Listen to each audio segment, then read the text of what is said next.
The Onion. After 6 months of the Donald Trump presidency, we know what to expect going forward. We've learned 6 lessons. 1. Trump lies all the time. Going into the election, we knew that Trump lies at an astounding rate, typically more than 1 lie per day, but after January 20, some of us nurtured the hope that Donald would begin acting more presidential. No way. Trump may go incommunicado for a day or two, but then he will unleash a barrage of misstatements, distortions, and outright falsehoods, usually via Twitter. On July the 26th, The Washington Post posted a headline, 26 hours, 29 Trumpian false or misleading claims. Writing in Mother Jones, Denise Clifton mused that while Trump's chronic duplicity may be the consequence of a severe psychological disorder, the 45th president's stream of lies echoes a contemporary form of Russian propaganda known as the fire hose of falsehood. Clifton wrote in 2016, the nonpartisan research organization RAND released a study of messaging techniques seen in Russian-controlled media. The researchers described 2 key features: high numbers of channels and messages, and a shameless willingness to disseminate partial truths or outright fictions.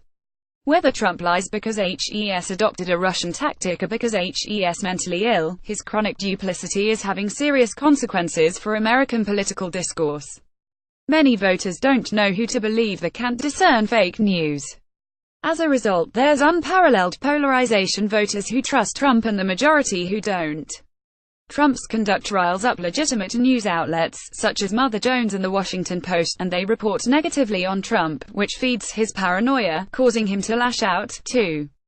The Trump administration leaks. Viewed from the left coast, the Washington culture thrives on gossip and insider information.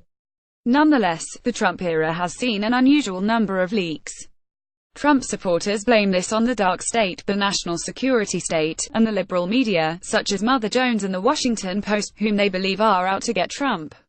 There's some truth to this suspicion because once Trump entered office, he blasted both groups. But there's another explanation: Trump has an unusually abrasive personality and a lot of Washington insiders don't like him.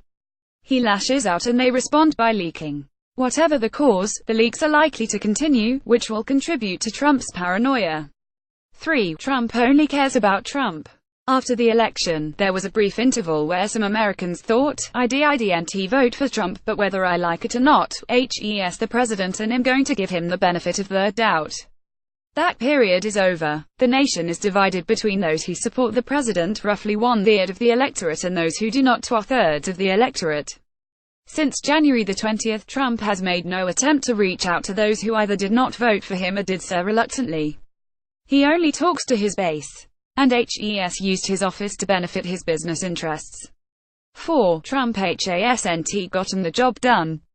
In an August 7 tweet, Trump said his base supports him because of the record stock market, border security, military strength, jobs, Supreme Court pick, economic enthusiasm, deregulation and so much more. Trump tries to take credit for the booming stock market and the generally positive financial news, but a case can be made that these are carryovers from the Obama administration. On the tweeted list, the only event that Trump was directly involved in was the selection of Supreme Court Justice Neil Gorsuch. Trump's base expected him to keep his campaign promises, such as repeal and replace Obamacare, build a border wall, and lock up Hillary Clinton. None of these have been accomplished. Furthermore, Trump's recent failure to push through Obamacare repeal suggests that he does not have the wherewithal to move his legislative agenda through the Republican-controlled Congress.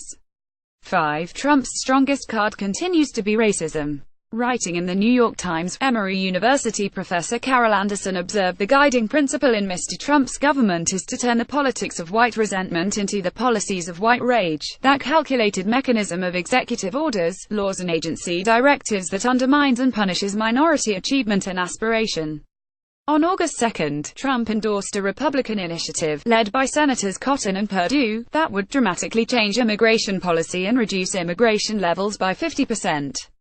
That same day, presidential aide Stephen Miller appeared at a White House press conference to laud the immigration initiative and claim that current policy has produced a slew of economic problems such as income inequality and a dearth of good-paying jobs. There's no compelling evidence for this assertion, but it plays well with Trump's white base. 6. The Mueller inquiry isn't going away. Since May, former FBI Director Robert Mueller has been the special counsel responsible for the investigation into possible ties between Russia and Trump's election campaign. Trump calls the Mueller inquiry a witch hunt. The good news is that the Trump-Russia investigation will grind on, mostly out of sight of the media, and eventually produce results. The bad news is that it will take many months. We'll be fortunate to see definitive results in a year. Meanwhile, the Mueller inquiry will feed Trump's paranoia. An already unstable president will become even more erratic. Hold on tight. Download. Do you have information you want to share with HuffPost? Here's how.